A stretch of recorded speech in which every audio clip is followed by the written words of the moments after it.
아멘. 우리 하나님께 영광의 박수 올리겠습니다. 또 믿음으로 함께 고백했으면 좋겠습니다. 우리 다 함께 좌우 앞뒤 바라보시면서 예수님이 우리의 힘이십니다. 네. 아멘. 오늘은 너희는 나를 누구라 하느냐 이와 같은 제목으로 하나님의 은혜를 나누도록 하겠습니다. 우리는 지금 사순절을 보내고 있습니다. 사순절은 부활절을 앞두고 약 40일간 예수 그리스도의 십자가와 고난을 묵상하는 그런 기간입니다. 이 기간을 의미 있게 보내기 위해서 나름 많은 분들이 노력을 하고 있습니다. 오락을 줄이기도 하고 세상적인 여러 활동들을 좀 절제해 가면서 예수님이 나를 위해서 십자가에서 피를 흘리셨는데 그분의 사랑에 좀 나도 발맞춰서 뭔가를 해보자. 영적인 생활에 더 초점을 맞춰보자 이렇게 합니다. 그런데 우리가 이 사순절 기간에 좀 주의할 게 좀 있다고 한다면 절제해야지, 금욕해야지, 욕심을 버려야지 하면서 절제와 금욕에만 초점을 맞출 때가 있을 수 있습니다. 그게 무슨 말이냐면은 이제 제가 지난주에도 한 목사님과 만나서 대화를 했는데 이렇게 금식 중이시더라고요. 금식 중이신데 어쨌든 참 보기 좋았습니다. 예수님이 날 위해서 그 고난 당하심, 나도 그 고난에 동참하고자 내가 즐길 수 있는 여러 가지들 즐기지 않겠다고 내려놓고 그 시간에 하나님 앞에 기도하고 참 보기 좋았습니다. 그런데 우리가 가끔 이런 절제, 금욕 이런 것에 초점을 너무 맞추다 보면은 우리의 신앙이 좀 너무 부담이 될 수 있습니다. 혹시 요즘에 뭐가 좀 맛있나요? 요즘에 뭐 제가 알기로 두바이 쫀득 쿠키인가 그거 한물 가고 또 버터떡이라고 뭐 하나 이제 새롭게 등장했다고 하는데 드셔보신 분도 있고 안 드셔보신 분도 있는데 그런 거 이제 생각할 때마다 이런 생각이 들 수 있어요. 사순절이구나, 못 먹는구나, 괴롭다 이러면서 예수님이 먹지 말라고 하신 것도 아닌데 예수님이 괜히 싫어질 수도 있습니다. 이게 너무 먹고 싶은데 못 먹게 하시는 것 같고 이게 그게 아니거든요. 사순절에는 우리가 절제, 금욕 물론 필요한 부분이지만 예수님께 더 집중하고 예수님을 더 알기 위해서 힘쓰는 그런 절기요 기간인 줄로 믿습니다.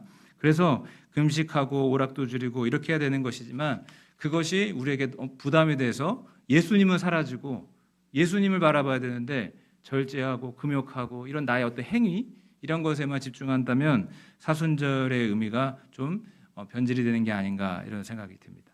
우리는 예수님과 함께 죽었습니다.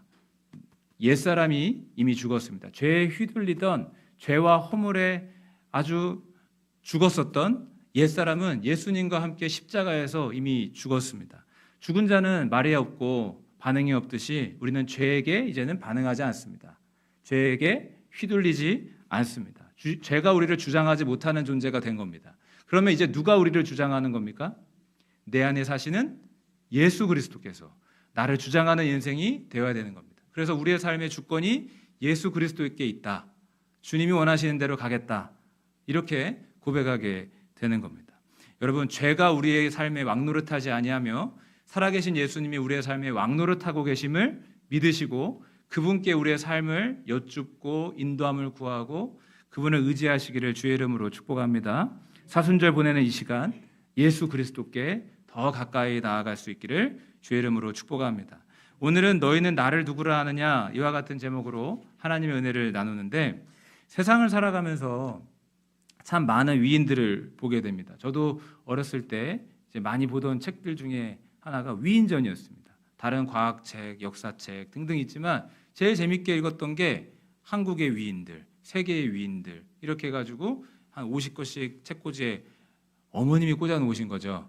어머님이 너도 이런 위인이 되라 이렇게 해서 그래서 웬만한 위인들은 다 읽어봤습니다. 어렵게 쓰여진 책도 아니었고 뭐 우리나라 지폐에 다 새겨진 그 퇴계 이황부터 율곡이, 세종대왕, 심사임당 뭐 그 밖에 다른 위인들 다 읽어봤습니다.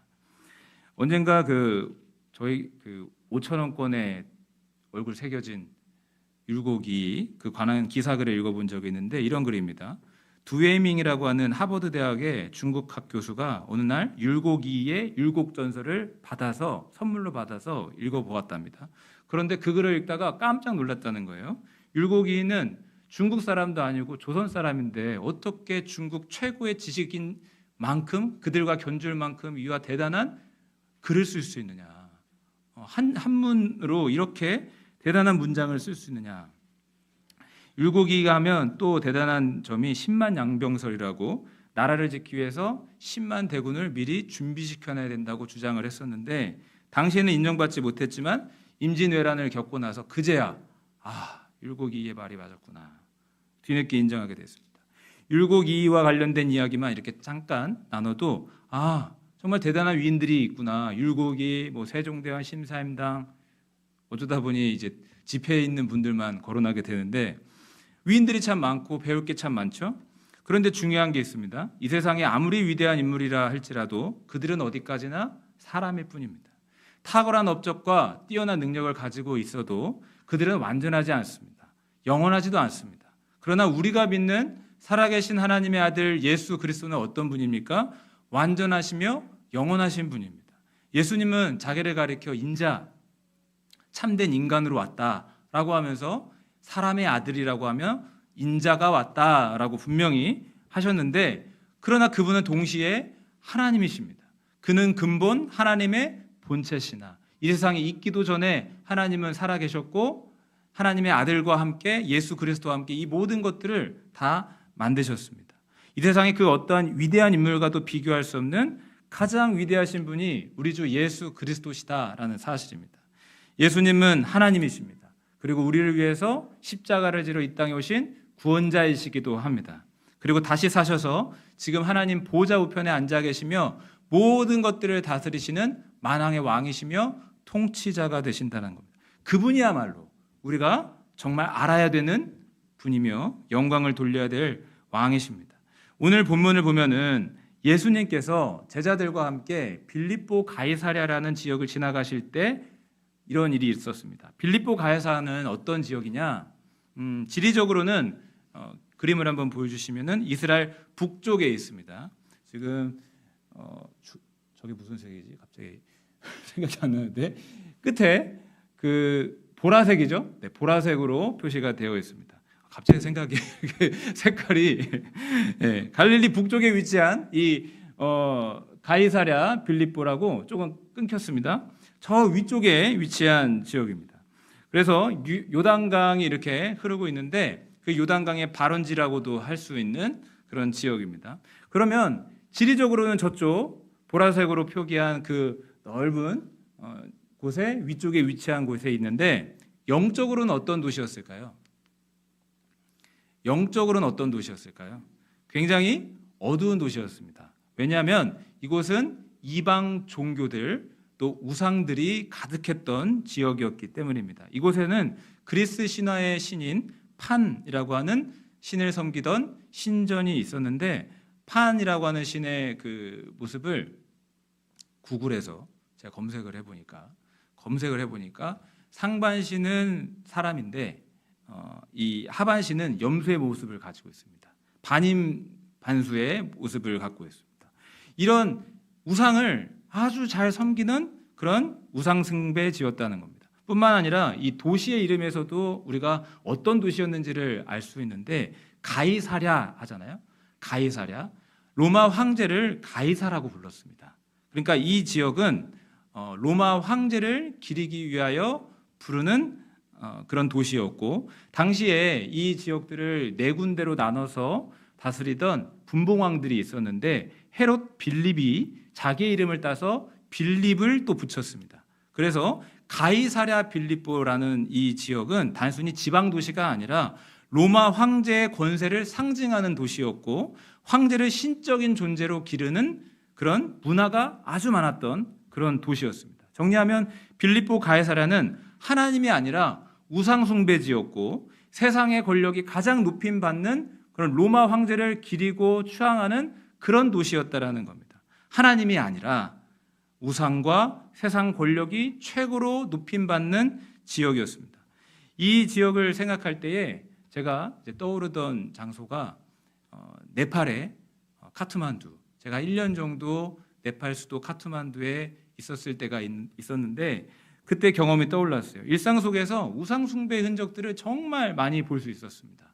이렇게 길을 걷다 보면은 그냥 이 구석에 작은 신사 같은 게 있어요.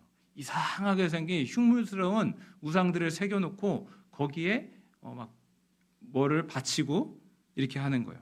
국제 전화를 많이 할 때가 있어서 그런 전화하는 곳에 들리기도 하고, 머리를 자르러 이발소를 가기도 하고, 뭐 서점을 가기도 하고, 어디를 가든지 다 벽면에 이상한 흉물스러운 우상들의 포스터가 다 붙어 있었습니다.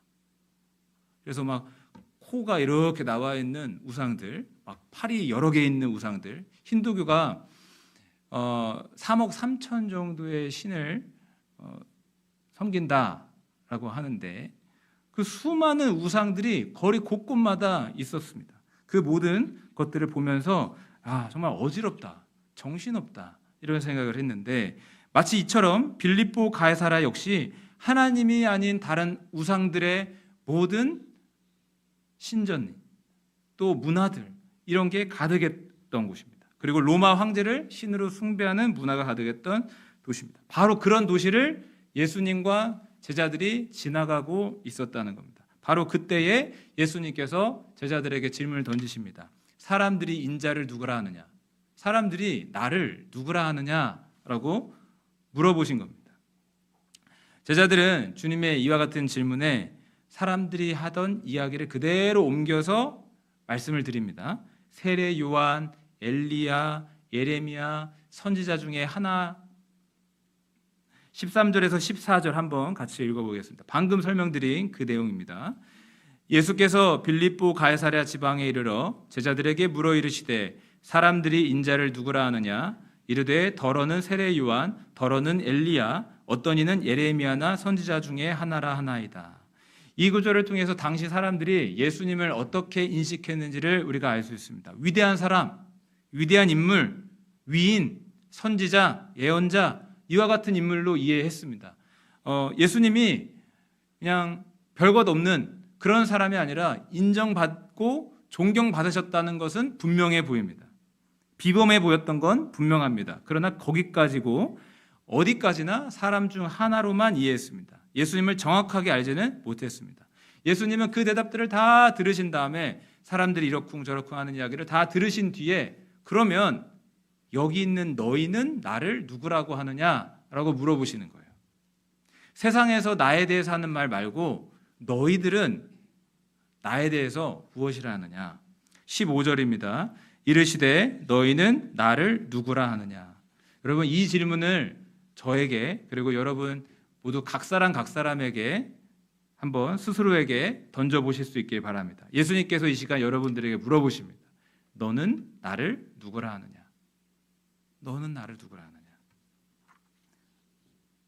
예수님께서 질문하셨고 그때 베드로가 대답을 합니다.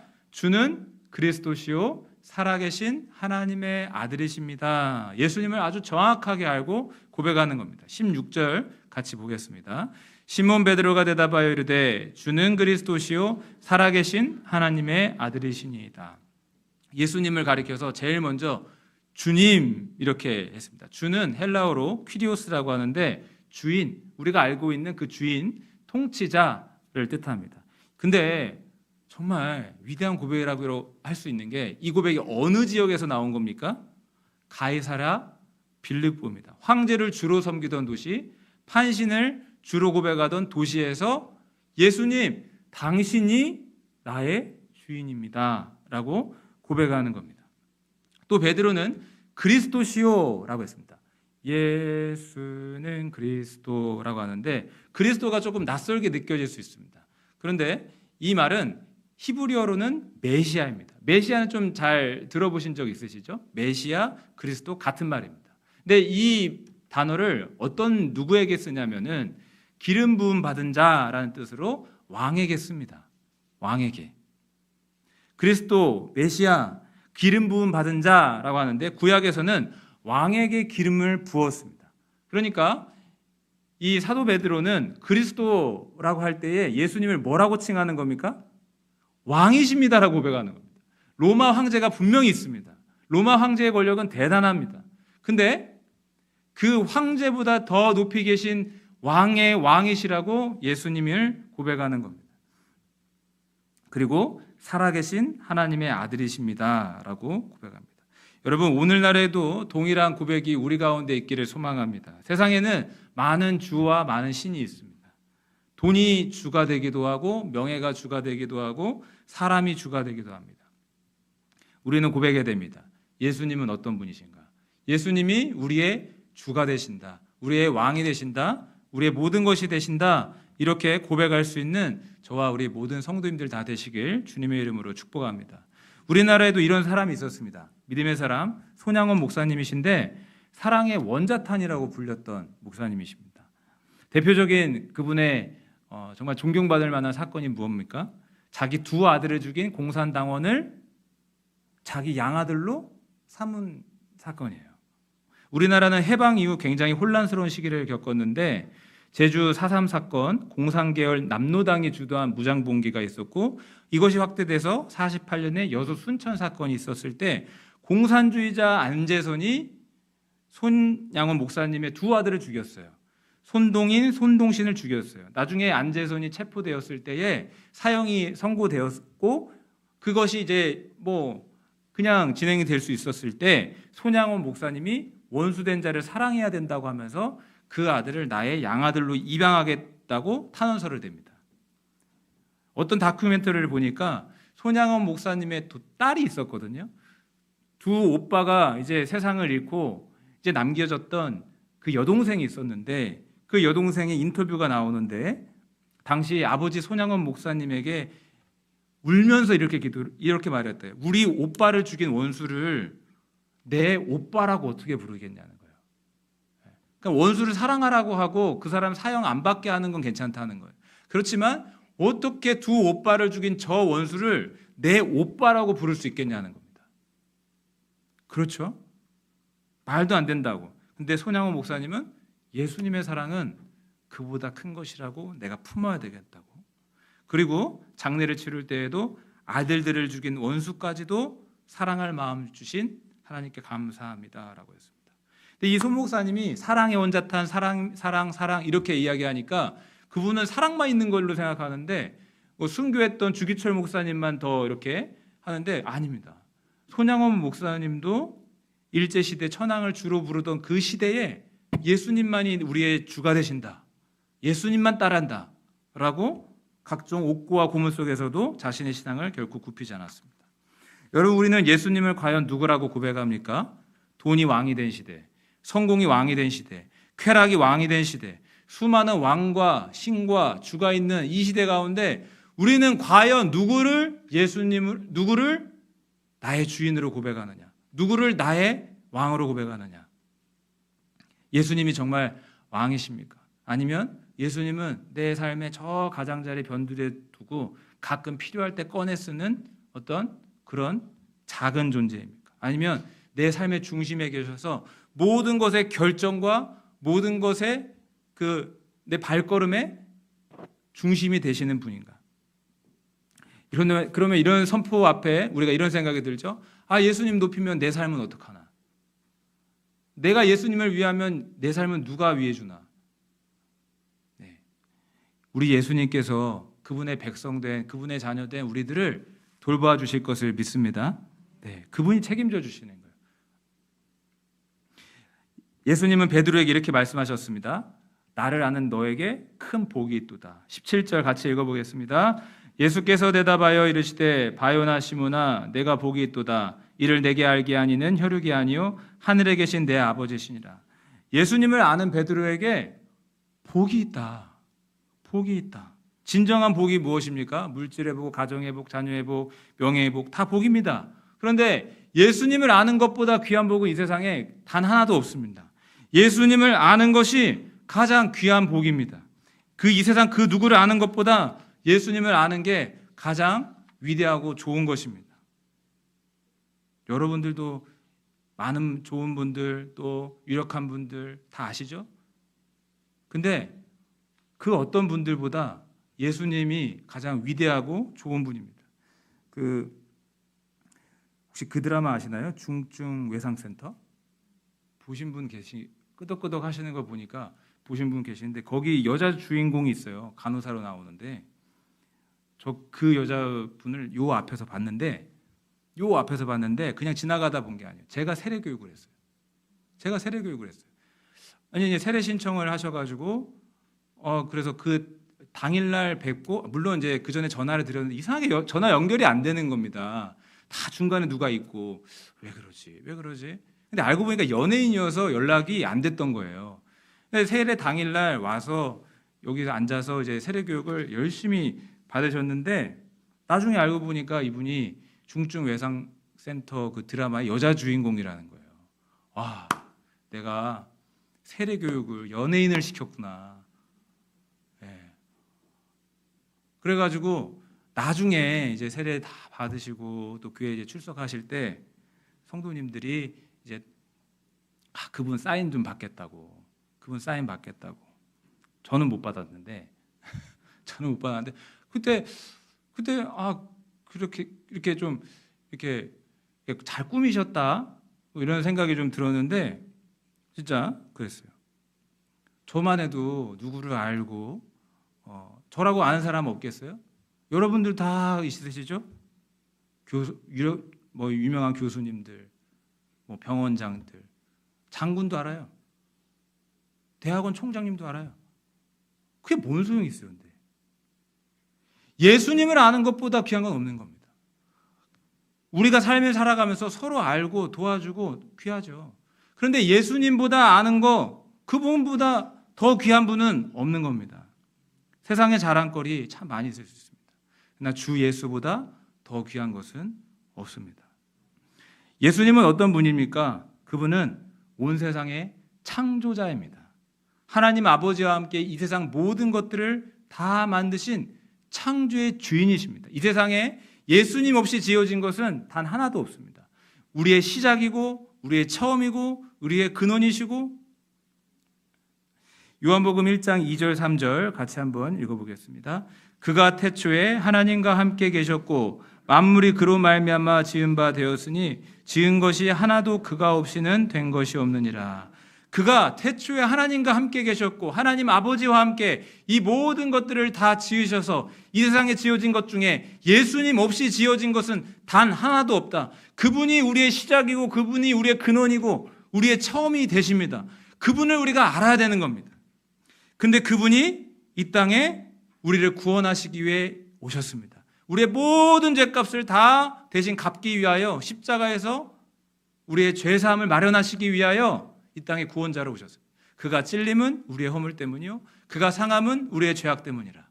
예수님이 찔리고 상하신 그 목적은 우리의 죄사함을 위해서 하나님 앞에 가까이 나아갈 수 있는 길을 여시기 위하여 하나님 앞에 우리가 그분의 자녀가 될 수 있게 하려고 하나님과 우리 사이의 중간에 서셔서 십자가에서 피를 흘리신 겁니다. 그 피를 붙잡고 오늘 우리가 하나님 앞에 나아갈 때에 그분의 공로로 죄사함 받은 자로 의인으로 여김받을 수 있는 겁니다. 그리고 예수님은 사흘 만에 다시 사셨습니다. 다시 사셔서 하나님 보좌 우편에 앉아 계시면서 만왕의 왕으로 온 땅의 주인으로 계십니다. 여러분, 예수님을 아는 것보다 귀한 것은 없습니다. 그분께 찬양과 영광을 돌리는 것이 우리의 마땅한 합당한 삶이고 그렇게 나아가야 됩니다. 사순절을 보내는 이 시간 우리에게 질문을 던졌으면 좋겠습니다. 너는 나를 누구라 하느냐? 너는 나를 누구라 하느냐? 이 고백으로 우리의 영생이 결정이 됩니다. 이 고백으로 우리의 영원 복락이 결정이 됩니다. 너희는 나를 누구라 하느냐? 그때 여러분, 예수님 나의 왕이십니다. 나의 주인이십니다. 살아계신 하나님이십니다. 구원자이십니다. 이렇게 고백할 수 있기를 소망합니다. 우리 다 같이 믿음으로 함께 고백하겠습니다. 예수님, 하나님의 아들, 나의 왕, 나의 주, 우리 그리스도. 이렇게 고백할 수 있는 저와 우리 모든 성도님 되시길 삶의 자리에서 우리 주님께 중심을 두고 기도하시고 나아가시길 소망합니다.